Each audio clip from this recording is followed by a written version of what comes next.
দর্শক, বিএনপির স্থায়ী কমিটির সদস্য আমির খসরু মাহমুদ চৌধুরী ডিআরইউ এর একটি অনুষ্ঠানে কথা বলছেন। আমরা সরাসরি চলে যাচ্ছি সেখানে। তাহলে এই লোকগুলো এখন কোথায় থাকতো চিন্তা করেন তো। কেউ অস্ট্রেলিয়া, কেউ আমেরিকা, কেউ জাপান, কেউ আমেরিকা, তার নিজ নিজ কাজ দিয়ে তারা ব্যস্ত ছিল। আমি তো এমনও দেখেছি এদের অনেককে আমরা একটা স্টেটমেন্ট দেওয়ার জন্য পাইনি। আমরা বলেছি একটা আপনাদের স্টেটমেন্ট দেন না একটু, হ্যাঁ আসে নাই তো। আজকে শুধু শেখ হাসিনা চলে যেত, এই লোকগুলো কোথায় থাকতো জাস্ট চিন্তা করেন তো। এরা তো তার যার যার কাজে যার যার পেশায় নিয়োজিত, তাদের সাধারণ জীবনযাপন করতো না। কিন্তু আমরা কোথায় থাকতাম? এখানে যারা বসে আছে আমরা কোথায় থাকতাম?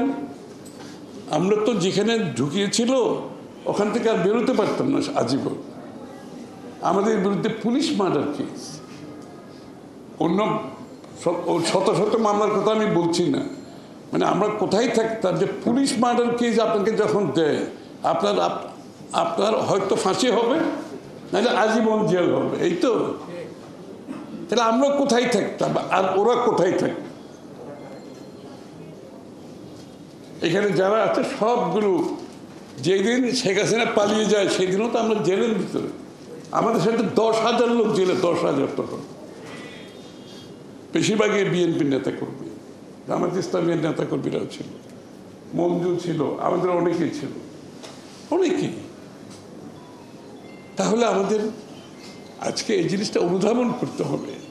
আমরা যে ঐক্যের কথা বলতে থাকি, ঐক্যের জন্য তো আপনাকে সেই ঐক্যের মন মানসিকতা থাকতে হবে, আপনাকে গণতান্ত্রিক মন মানসিকতা থাকতে হবে।